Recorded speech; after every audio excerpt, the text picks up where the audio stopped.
Welcome to another episode of Progress, Potential, and Possibilities, discussions with fascinating people designing a better tomorrow for all of us. I'm your host, Ira Pastor. Welcome, everybody, again to another episode of our show today, bringing a really awesome guest involved in science, technology, engineering, all focused on creating a better and cleaner tomorrow for all of us.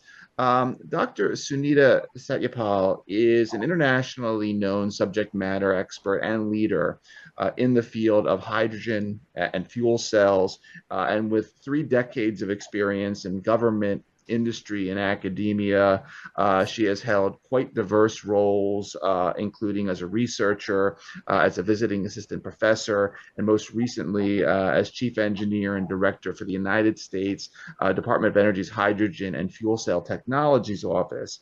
She also served as a manager in industry at United Technologies, overseeing R&D, as well as business development, various stakeholder collaborations, and has been responsible for research in industry developing over $10 billion of hydrogen-based projects, as well as collaborating across more than 25 countries through global hydrogen partnerships.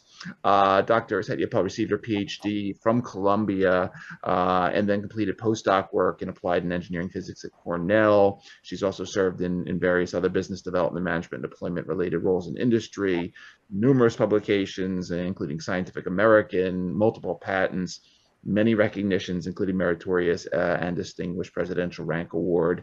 Has a lot of cool nicknames too, like Dr. Hydrogen and the Beyonce of Hydrogen, because of our long, steadfast support as a champion in this space. A lot to get into today. Very interesting set of topics. Looking forward to it. Dr. Sunita Satyapal, thank you so much for taking the time to come on the show. Thank you, Ira. It's great to meet you. Yeah, it's great to meet you too. And again, this is a set of very important topics we don't normally get into, so I'm really looking forward to our conversation. Would like to, as we typically do, start off at the beginning. You know, as I was reading all about you in preparation for the show, I noticed that your father had a PhD in agriculture and soil chemistry. Your mother was a theoretical physicist. You found a nice comfort zone in PChem and applied engineering physics. What got you started? I noticed you studied chemistry also around the corner here at Bryn Mawr College early on. Tell us a little more about your background. Well, thank you, Ira. But first of all, I just wanted to thank you for all your work with this podcast and just really trying to increase awareness of science and technology. And it's an honor to be here. And in my personal capacity, as you mentioned, not associated with any of my previous many different roles. And I grew up in New York, in Queens. And I was really fortunate to have parents who were really focused on the importance of education. And they worked really hard, you alluded to them already, to ensure my 2 sisters and I went to good schools. We actually went to the UNDP, or United Nations International School, UNIS, since my father worked at United Nations Development Program, UNDP. And as you mentioned, my mother, she's retired now, but is a physics professor. And they really instilled the love of learning and love of science in all of us. In fact, one of my sisters is an astrophysics professor. The other sister is a double engineer in ocean engineering and electrical engineering. And I'm the one that stayed on Earth. So between the 3 of us, we have outer space, the ocean, and on Earth. And so I think, like you said, it was just that environment and interest in science and education that really got me started in this field. Very cool. Very cool. Yeah, and looking at your dissertation work and then moving on to what you did afterwards as a postdoc at Cornell, and this doesn't, well, I guess a little bit has a little bit to do with hydrogen because some of this work gives off hydrogen, but it really touched on a lot of other interesting stuff. Just reading about it, we could do a separate show on it. Actually, it was your work in what's called photodissociation or photodecomposition and I'll let you go into this, but sort of lack of a better thinking. You take a really powerful laser and you zap some nasty chemical, and in this case, you were working with all sorts of weird poisonous organophosphorus compounds, and smash them to bits. So they're not very poisonous anymore, which can be used for, I guess, common chemicals. It can be used for all sorts of nasty chemical weapons, which we profiled on the show, things like the bluegrass chemical agent destruction plant. Talk a little bit about this because I know, some of this work, gave off hydrogen, which we'll get into, but the whole concept of, again, I'm zapping stuff with really powerful lasers to make them less toxic and less dangerous is just cool on its own. So I'd love you to talk about that a bit. Yeah, no, thank you. Definitely did your research. And so my Ph.D. topic at Columbia under Professor Burson, unfortunately passed away, but he was amazing. And actually, many people say he should have gotten the Nobel Prize. He's one of the most amazing people I've known, and also very humble. In fact, he put one of the seminal works was laser-induced fluorescence at the time, and he didn't even put his name on the paper. He had a student's name on the paper. This is a long time ago. But anyway, so like you said, we basically fire a really high-powered laser at different molecules and then looked at the fragments that came off, and you can tell a lot about the dynamics, so photodissociation dynamics, and also the anisotropy. So for instance, if you use polarized light and you fire the laser at certain chemicals, you can basically get orientation of the molecule. And so I didn't know at the time that, many decades later, I would be leading a hydrogen program, but hydrogen, atomic hydrogen, not molecular hydrogen, was what I was focusing on and detecting by exciting it Doppler spectroscopy. So being able to tell by the speed of the hydrogen if it's coming towards you or away from you, again through laser-induced fluorescence, how the molecule actually behaved and how the hydrogen came off. And so that was one example. And then at Cornell, also, this was under Professor Terry Kuhl in the Applied Engineering Physics Department, and also in collaboration with Paul Houston from the Chemistry Department. That was a research program funded by the Army to look at destruction of chemical warfare agents.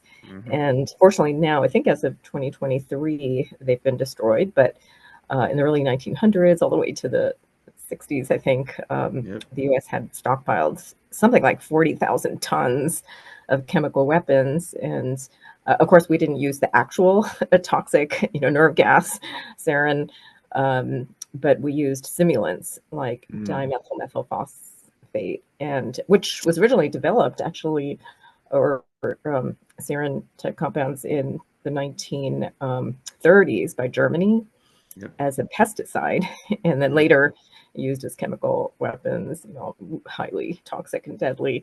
And so at the time, incineration was one of the methods. And so there we actually had a burner, a flame burner, and combusted these simulants, and then looked with a laser at what the products were to try to better understand the kinetics, the reactions. And then later on in industry, actually worked at United Technologies. Now it's called Raytheon Technology, merged with Raytheon, but and also in collaboration with University of Connecticut and others, looked at decomposing chemicals like organophosphates, the simulants, catalytically. And so, so I was always really interested in kind of the environmental aspect and how do you, even though research is really exciting, but not just research for research's sake, but how can you apply it to help in environmental and energy related aspects? it was interesting because I was taking a look at some of the patents that you're on from back in the United Technology days, and again, you were doing much more. I mean, you were destroying like, refrigerant tech, chemicals and all that stuff, but at the same time, you're developing, carbon dioxide removal technologies for spacesuits. You're doing some cool stuff with biotech and germicidal lamps and biosensors. What were those days like? Because obviously it's we've had some folks on from Raytheon talk how great a company it is in terms of letting their scientists sort of play, let's say, and experience different concepts and different types of projects. Say a few words about your time there also, because I think that's kind of important. And I mentioned your business development acumen in the bio, but say a few words more about that if you would. Yeah, and I think again, it was such a great experience to be at a company, even though I thought I wanted to be a professor originally and loved teaching, and was at Vassar. I taught 10 courses in 4 semesters, Yeah. but then when I was introduced to United Technologies Research Center at the time, it was the central R&D facility for the entire corporation. And so it was a really exciting place to work. As you mentioned, we got to work on Hamilton. Sunstrand at the time did the space Mm-hmm. applications, space shuttle, space suits, components for astronauts. So I worked on CO2 removal for the astronauts or the shuttle using solid amines, refrigerants at the time. UTC owned Carrier air Right. conditioning, and they're also microbial sensors. I actually got to go to Italy to the manufacturing plant. We had a manufacturing plant there and look at how do we install. It was again a research project, not yet commercial, but how do we really implement some of the innovative research to help with the company products and advancing the technology. And then also a lot of root cause analysis when I was at UTC Fuel Cells, for instance, for the space applications.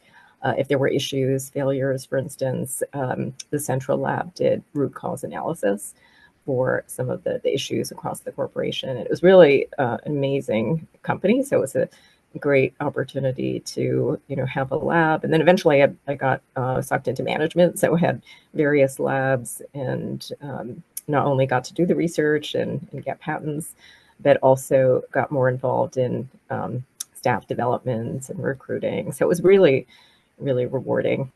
Mm-hmm. Very cool. Very cool. And as mentioned, along the way, in your your various papers that you published, hydrogen. Well, actually, it pops in your dissertation as well, but hydrogen starts popping up a lot in papers with topic titles like "Property of Hydrogen Atoms, Newly Generated Chemical Reactions of Photodissociations," "Reaction of two photon-excited xenon and krypton atoms with hydrogen molecules," and a long other list of stuff. Um, Talk a little bit about sort of when you sort of got bitten by the hydrogen bug, because clearly, what happens next in your career, you know, it's heavily focused on this very tiny but very abundant element of our universe. Talk a little bit about sort of when, hey, this is where I want to really focus now because of all the potential here, and tell some fun facts just about hydrogen for those that may be listening that don't know much about hydrogen. Okay. Yeah, no, thank you. And I think I first got most interested in the 1990s when at United Technologies. And there at the time, basically, they made the fuel cells for space applications. In fact, every American manned space mission had used the fuel cells. And the US overtook Russia in the space race because the Gemini spacecraft way back 60s used fuel cells that had longer run times than batteries. Mm-hmm. And so that was really exciting. And basically, what got me interested is fuel cells are just so much more efficient than traditional combustion technologies. And since you said, give a little bit basic information, hydrogen fuel cells actually carry this free with me. Very This cool. is kind of a model Yep. single cell for a fuel cell. So for instance, hydrogen flows on one side. If you're in, let's say, a vehicle, you press on the gas pedal or hydrogen pedal, and then air or oxygen flows on the other side. And what's amazing. It produces electricity directly, so you don't waste a lot of energy as heat, which always amazes me that, even today, your car has a flame, basically. It's Right. such outdated technology, pistons, the mechanical losses and wear and tear. And so this is just so much more elegant, just like a battery. It just produces through an electrochemical reaction. Protons go through, combine with oxygen and produce water. That's the only byproduct. So no, NOx or other emissions, pollutants. Again, really high temperatures. And there are different types of fuel cells, but this is an example of the polymer fuel cell. And of course, electrons don't go through because that would short circuit it, but Right. you produce electricity. So these are modular, scalable. This size, just to give you an idea, after the years of research, is about enough to power a light bulb. So that much power density, 100-watt light bulb. And in a car, for instance, you can have a stack about this large. They're large enough to power a building or a bus, a truck, small enough to power a laptop. So they're just so versatile. And so that's what, really got me interested. And efficiency, again, much more efficient, even twice or more efficient than typical combustion. And then the other main point I think that got me really interested in hydrogen is just the versatility of hydrogen. It's often called the Swiss Army knife of energy because you can produce it from, in pretty much any country from diverse resources. So you can just take water and split it to produce hydrogen and oxygen. You can use nuclear, renewables, fossil fuels. Of course, most of today's hydrogen comes from fossil fuels, biomass, and then you can use it in so many different applications. And so it really gives you that, energy security. In other words, you don't need to be importing petroleum if you don't have it. If you have water and virtually any sort of power production resource. And it's also just a fundamental building block of so many molecules. And it's used for so many things, for ammonia, for fertilizer, for instance, for refining. It's used in making metals, annealing metals, also even just in food production, hydrogenating foods and making glass, even making cosmetics. So it's used, again, hydrogen is, even though it's the most abundant element in the universe, it's actually on Earth, it's not that abundant, although there's more interest in geologic hydrogen recently, but it's pretty much tied up with other molecules. So it's usually called an energy carrier as opposed to a primary energy source, unless, geologic hydrogen ends up being a major contributor. But again, it's unique in the sense that, and it's a carbon-free molecule. So there's so much interest, especially by countries that need to meet their climate goals. And electrification alone is not sufficient. They're going to need that carbon-free molecule. And in fact, over 60 countries have national hydrogen strategies. So those are just some of the main reasons why I got so interested in hydrogen, starting probably in the 90s. And even back then, I had gone to Japan when I was at UTC and had worked on, if you ship, and there are examples of shipping, exporting hydrogen combined in a chemical carrier, and then you need to dehydrogenate once you get to the site for end use. So you can get that hydrogen. So it's just a way of transporting it. So those were some of the main reasons I first got interested in hydrogen back in the 90s. So, yeah, so we have the fuel cells, and there's other applications that rocket fuels, certain types of synthetic fuels, and on the other hand, you were just mentioning there's different types in the sense that I think we put them in these different color categories, so like brown, hydrogen, gray hydrogen, blue, green, and I guess that's sort of the scope of whether we derive that hydrogen from a dirty fossil fuel source or a renewable, or as you were mentioning, some of these combinations, and I'm speaking out of turn here, some of these interesting solid ammonia formulations or whatever they are that some of the petrochemical companies are starting to work on now. Talk a little bit about that, because again, as you were just pointing out, okay, 75% of everything in this universe is hydrogen, but nonetheless, we've got to develop and optimize certain technologies for producing it, and ultimately, however we produce it, we got to put it somewhere in some form that's safe.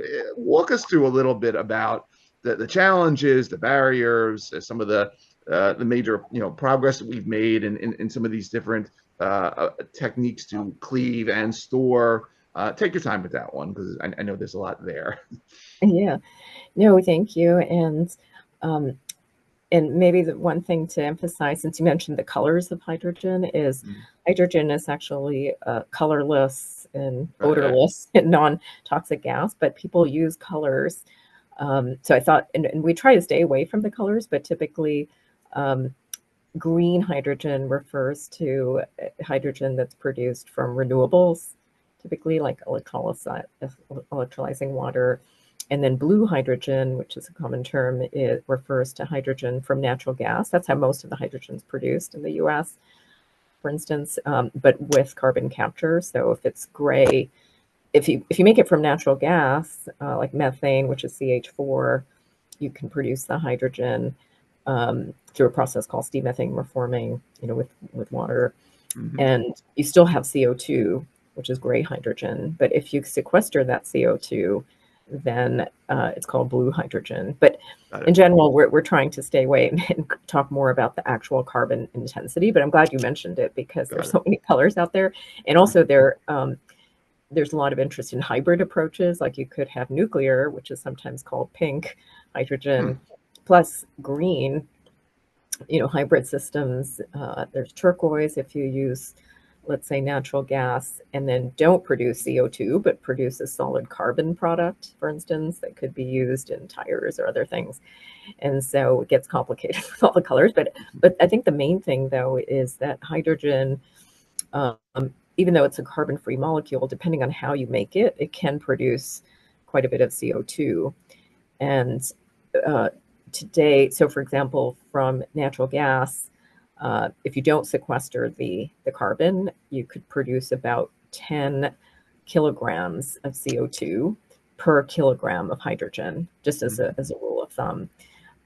And so of course, if you have completely clean power, so let's say solar or wind, and water, then you don't produce, or you might have a little bit of upstream CO2, but basically you have very, very low, almost zero. You can get almost zero. There are various numbers out there in terms of potential tax credits and so forth, but as low as 0.45. So that's just the difference. And I think the other thing, too, to emphasize is that today we already produce so much hydrogen. In the US, we produce about 10 million metric tons of hydrogen per year. And that's about 10% of the global capacity. Globally, it's almost 100 million metric tons. But most of that hydrogen today is not made from renewables. It's mostly made from fossil fuel. So if you add up all the CO2 from all of that hydrogen that's produced today, just not even for new uses, like you mentioned, synthetic or sustainable aviation fuels, or even just for today's uses, mostly for refining, fertilizer production, the total CO2, there are various references, would be about the same as the entire emissions of the UK and Indonesia, I think, combined. So there are examples of, it can be pretty, it's still a small percent of total global CO2 emissions, but that's partly why one of the main focus areas is reducing the CO2 emissions by innovative approaches such as electrolysis, or sequestering the carbon, pyrolysis. And the other big challenge, even though there's been lots of progress, is cost. And so that's what one of the main things we were working on. And part of the reason I ended up leaving industry, actually took a big pay cut and had to sell my stock options and came to government, was to help raise the tide so all the ships go up. And as opposed to working for just one company, how do we really help develop a national and even global strategy? So I got involved with working with a lot of global partnerships. Mm-hmm. Help, how do we really develop the right strategy to enable hydrogen to be successful? And along those lines, right, thanks for bringing it up.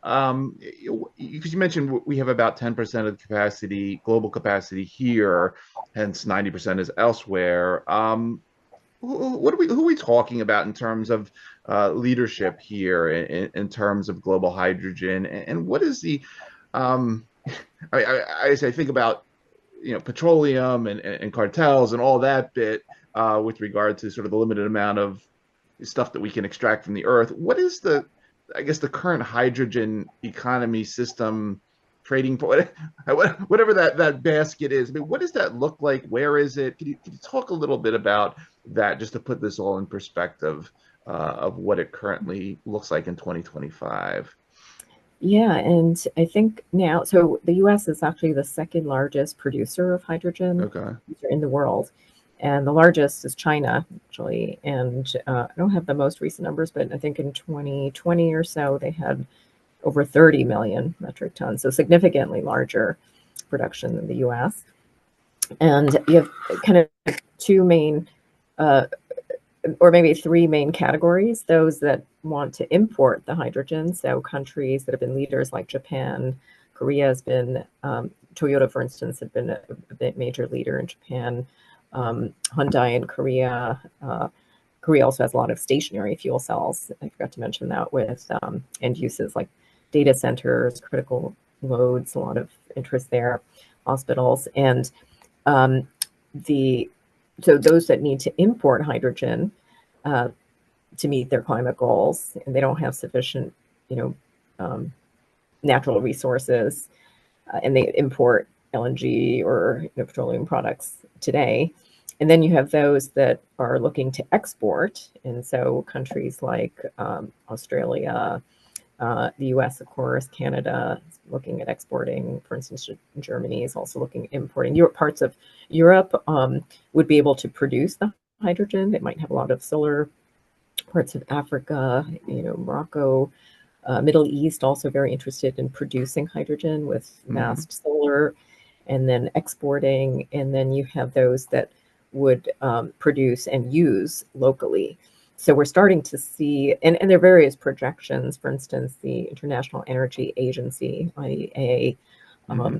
the Hydrogen Council, which is an industry-led group with over 100 global CEOs. There are lots of projections and estimates in terms of the future market for hydrogen, and the export and trade aspect of it plays pretty heavily as well, as long as Mm-hmm. costs can come down.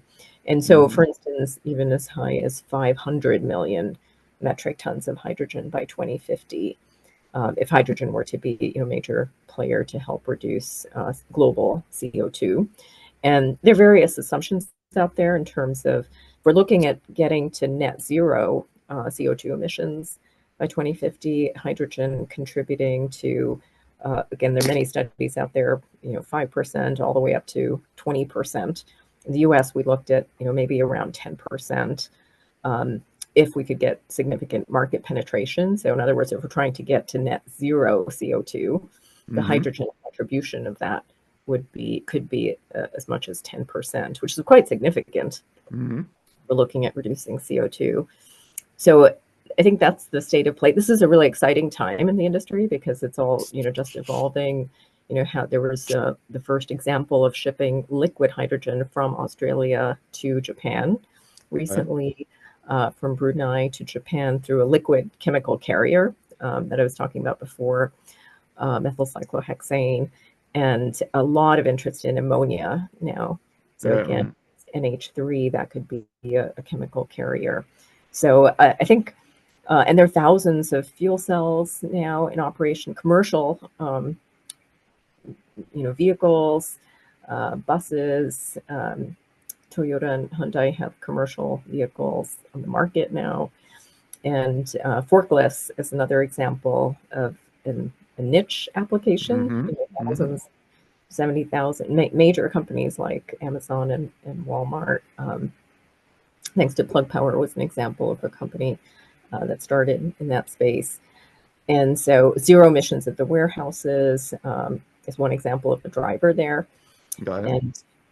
And backup power. So lots of examples of fuel cells out there and hydrogen applications. Hydrogen energy storage is the other one that many or certain countries are interested in. If they have excess solar and wind, for instance, and they can't store it, or they need really long duration hydrogen storage, they would be able to use an electrolyzer.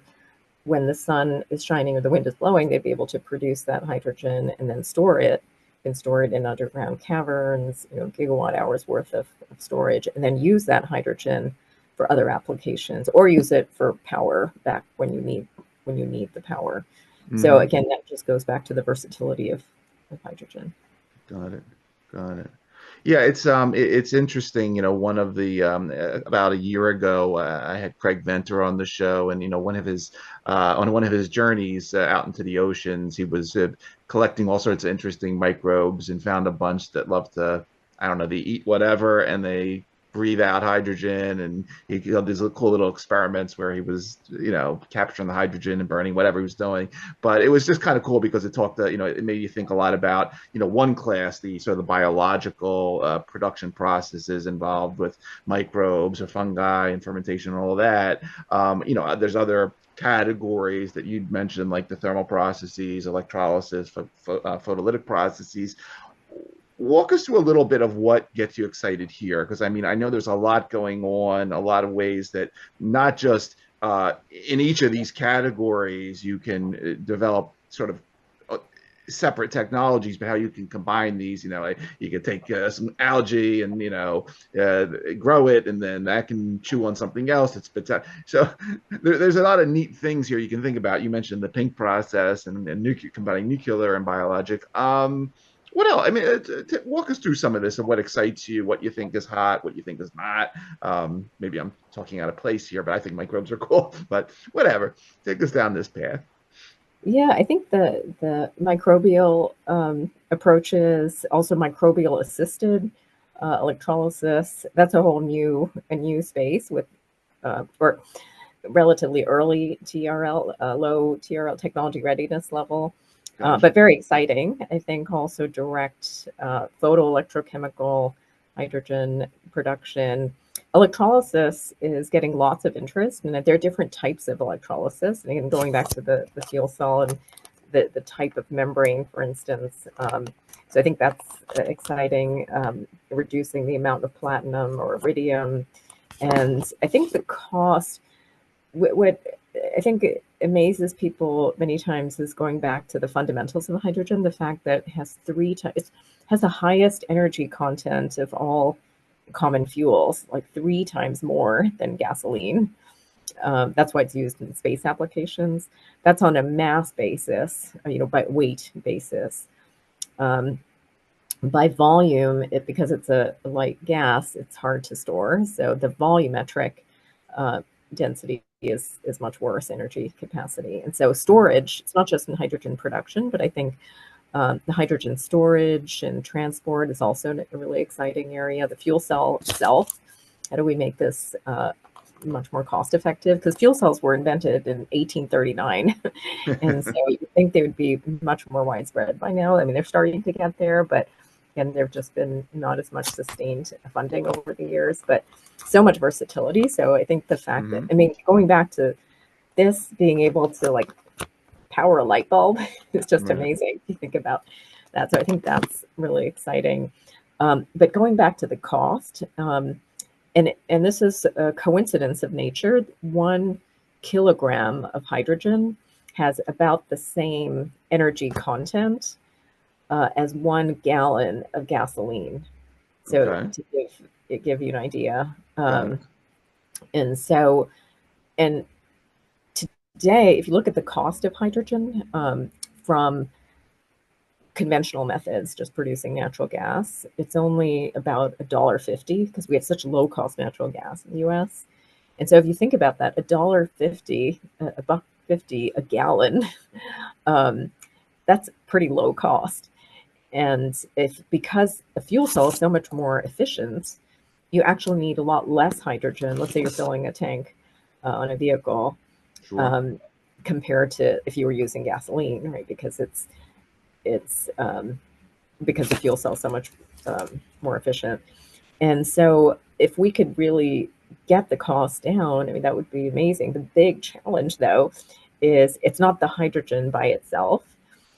Typically, if, for instance, you have it on a truck or a bus, a vehicle, it's compressed to high pressures and you have to dispense it. So not only, even though, you might think like today, gasoline is, over $3. And so you might think, oh, $1.50 is amazing if that's what hydrogen is, for an equivalent energy content. But the problem is you have to transport it, you have to Right. dispense it, compress it. And so if you add up all those costs, it's quite a bit higher. And there are various numbers out there, modeled costs projected to high volume because we only have about 50 stations in the US, Right. and at the most. And so it can be as high as, $13, $16, and it can sell for much higher as well because there's limited suppliers. And so if we can actually get the cost down, that would be, really, really amazing. Because again, it complements battery electric vehicles, but if you have a really high payload, if you need to go, a really long driving range, or if you need really fast refueling times. I don't know if you've ever driven a fuel cell car, but it just No. takes a few minutes to refuel, and you can go pretty long driving range. In Japan, in fact, they also have the power offtake option. So if you lose power at home, you can actually use your car to power your home for a week. I like And that. actually, since Fukushima, this was another area that I thought was really exciting. They had over 500,000 residential fuel cells. And here you can even use natural gas directly if you have natural gas and produce the hydrogen, reform it internally.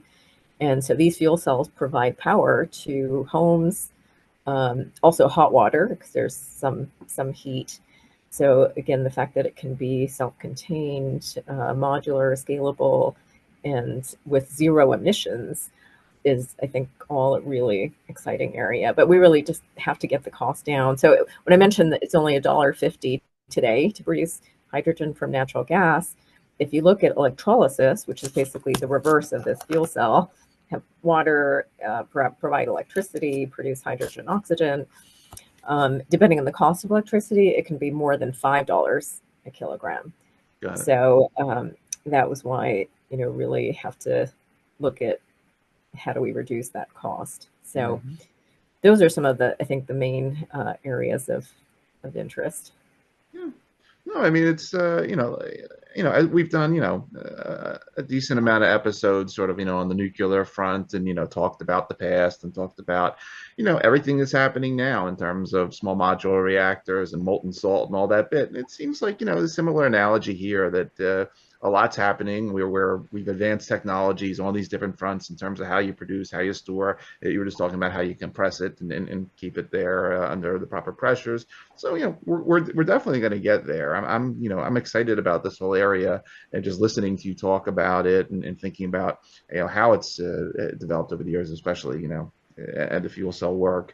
What about and maybe this I don't know because again, I was looking, as I mentioned, I was looking back at some of your early papers, and I know that early on in some of your photodissociation work, you worked with some of the isotopes of hydrogen as well, and I know that sort of crosses boundaries now into the fission fusion work and all that, helium-3, and do you get involved in any of that along the way, and in terms of working on hydrogen and how that impacts because related molecule, right? What's happening there, or is that sort of something you don't get your feet wet in anymore? Not in terms of the like today's nuclear. Definitely, the small modular reactors would have an impact if you can get small power, more dispatchable power for distributed generation of hydrogen. Got it. Because once you have that power, you could use nuclear, a big nuclear plant like a gigawatt, Right. for instance, or smaller. Uh, I think that would be of interest. And I was very interested in the nuclear hybrid systems. So, for example, if you don't have solar and wind continuously, obviously, then instead of just having the electrolyzer sitting there and not operating, it's a really low utilization. That's a waste of your asset.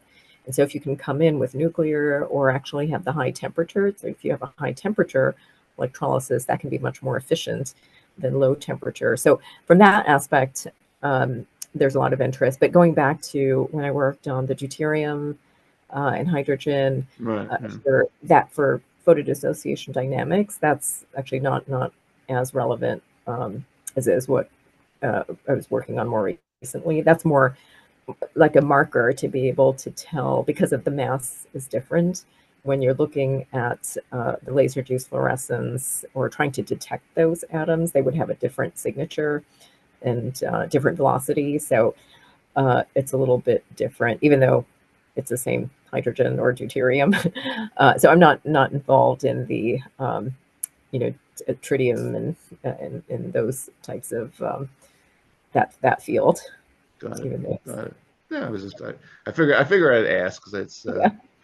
form hydrogen, but whatever. But no, coming back to you, Sunita. I mean, I've profiled on the show, other thought leaders that have come out of our Department of Energy. Valerie Swirsky-Reed from the Bioenergy Department, Kathy Huff from the nuclear area. Now you, I mean, all great female scientists, thought leaders, STEM thought leaders. Talk a little bit just about, the role of women in this, because clearly there's a lot of really smart women working in this area across technologies for energy production, the future of energy, a very important area for our country, not just that we need the energy, but national security reasons as well. Talk about the field and specifically focusing on women scientist leaders. Are there still barriers that exist specifically in this area compared to something else like, say, biotech or infotech? And what are the different opportunities to, promote women in this space, whether it's hydrogen or some of the other cutting edge areas of energy? Yeah, no, thanks for asking. Things have definitely changed in the last 30 years. I think for the better. There's just a lot more visibility, I think, of diverse groups and women. But I think it still can be challenging. And I think there are different networks out there. There's a Women in Hydrogen network. There are global networks. I know when I was involved the past at DOE in an international partnership, Ph.D. I was really lucky when I went to Korea and I noticed a postdoc there and was talking to other colleagues and thought of the idea of creating an early career network. So that's Mm-hmm. something that your listeners who might be interested in hydrogen might want to look at. It has, I think, now 500 members from almost 40 countries, and it's just run by students and postdocs, early career professionals. Mm-hmm. So I think that's a good opportunity. I think the networking, the Women in Hydrogen, which I think may have originally started in Germany, has been very active. So mentoring, I think, is really helpful as well. And I think it's not just trying to help women, young women, but really everyone in this field. I think it can be a challenging field. There have been lots of ups and downs in hydrogen Sure. in terms of funding and budgets being zeroed out. And I think it takes a lot of patience and perseverance, a lot of fortitude, even though it sounds exciting. So I think helping, and to be honest, I think now what's different compared to a long time ago when I was young is even just trying to support the stay-at-home dads. So it's not Yeah. just about the women, but I think being able to balance family life with work, which can be really challenging, especially since COVID, because you're always accessible, you're always online. Right. And so I think that's another change. And being able to disconnect, I think, is really critical. So, in terms of um, if I had to do things differently, I think that's something I probably would have done. So, I think the other advice also is not being afraid to try different things is important. And I know I tried so many different things, whether it's teaching or industry and management and business development and government, of course, have many different roles. And so I think those are some of the main areas that I would emphasize. I think that networking, mentoring is really helpful, and not being afraid of trying different things. Mm-hmm. Mm-hmm. Yeah, I don't have any hydrogen folks amongst my three kids. I have a big nuclear fan, Oh, but nonetheless, I hope I'm making interest in hydrogen and fuel cells because it's just I don't know, just listening to you talk about it, just really cool and thinking about where some of this is potentially going. okay. But it's early days, so we'll see where he ends up. That's But great. what should we be on the lookout for in terms of you? I mean, obviously you've had tremendous success in academia, in industry, now coming off of this really important role for the last couple decades in DOE. What's happening next for you? I mean, what should we be on the lookout for? Any next step scoops that you can give us while we have you today, and anything else that I missed while we're here today having this great conversation, please. Yeah, I think it's still a bit early since I just left. I'm still on the deferred resignation status until December 31st. But I've been really humbled, I think, and honored to be getting lots of offers. And so I think instead of doing just one company, for example, or uh, one organization, I've just been thinking more about how do I, help raise the tide so all the ships go up, as I was mentioning before. And so I think the government role was really valuable. The industry role that I was in also was really valuable. But um, trying to see how to address some of the challenges from a more holistic point of view. How do Hmm. we accelerate deployments? There's a lot of interest from the investor community as well. So Yep. how do is there a way that I might be able to help emerging companies or Hmm. those inventors, innovators, to help, get additional funding, get private sector investments, um, and then the other area that I've always been really interested in is helping with the next generation of Hmm. leaders. And so they're also just been thinking about different ideas. And then many people actually tell me that I should write a book about all the ups and downs. There's lots of stories about hydrogen that we've gone through. Um, and so I'm also thinking about that as well. And providing more exposure to what's happening in hydrogen. There's still a lot of really helping others get up to speed in hydrogen. A lot of pitfalls I've seen, especially after funding hundreds of projects or working on various projects and globally, seen some of the challenges and sometimes coming full circle where things are being done that were already done 30 years ago or 20 years ago. And Right. so finding ways to really help the entire community to accelerate progress is Hmm. what I've been thinking about, but nothing definite yet. So maybe various advisory roles. I haven't quite decided. So if Got you it. have any ideas, feel free. Uh, And then if anyone's out there listening, since I lost a lot of my former staff as well, and this is all public information about how the federal government is trying to reduce the federal workforce and lots of layoffs and resignations and reduce budgets and so forth. If anyone knows of jobs out there for more junior staff, had a lot of women as well, and on both sides, men and women who are early in their careers and also looking for opportunities. So if anyone out there has ideas, feel free to reach out as well. well, well, we will definitely help spread the word with this episode on that front because this clearly, yeah, I mean, it's unfortunate the amount of guests I've had on the show that have been, impacted by what's happening down there in DC, and Yeah, we will help spread the word on that note, most definitely, because this is an extremely important set of topics and initiatives. So, um, yeah, one of the things I just wanted to come back is you mentioned potentially writing a book, and it jogged my one of the articles I was reading about you, and this was an interview you gave several years ago, I think when you were still at United Technologies, and you were talking a little bit about your hobbies in this interview, amongst writing books, and bird watching and kite flying, all this stuff. One of your passions, you mentioned, was learning different languages, and I think at the time you were studying French and Italian and Russian. Have you been What's happening on the language front? What languages have you mastered since the UTC days, if I may ask? I'm just Oh, personally. yeah, that's interesting. Actually, my father knew lots of languages. He worked at the United Nations, so I feel a little bad that I don't know that many.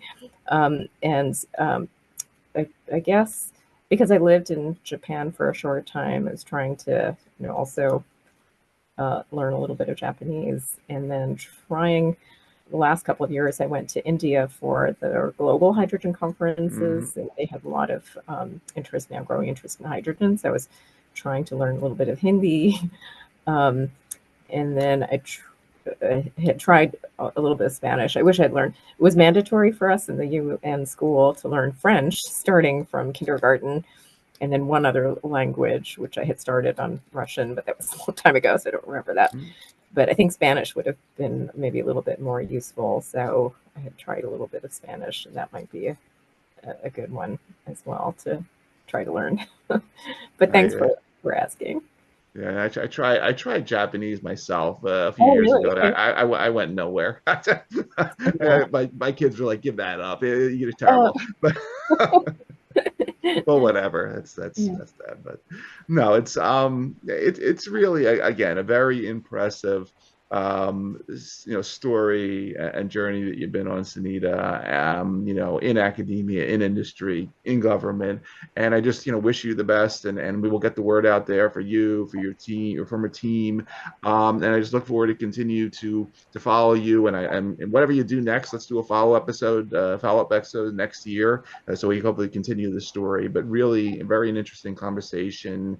Again, for everybody that is going to be listening to this episode across the various podcast networks, or who will be watching on the YouTube channel. Again, you've been spending time with Dr. Sunita Satyapal, Dr. Hydrogen, the Beyonce of hydrogen, doing really amazing things to advance the future of this space, the hydrogen economy. Sunita, again, I want to thank you for taking the time out of your schedule for a little while today to talk to us, to educate us on what you've been up to.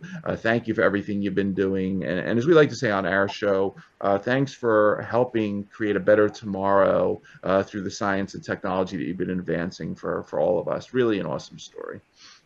Great. Thank you so much, Ira, for everything you're doing as well. And I have to say, it was really heartbreaking in terms of what's happening.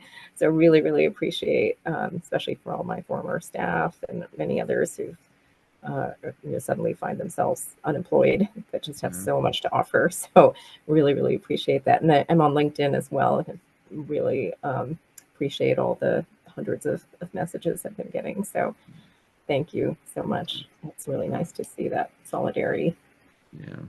Great having you. Really great having you.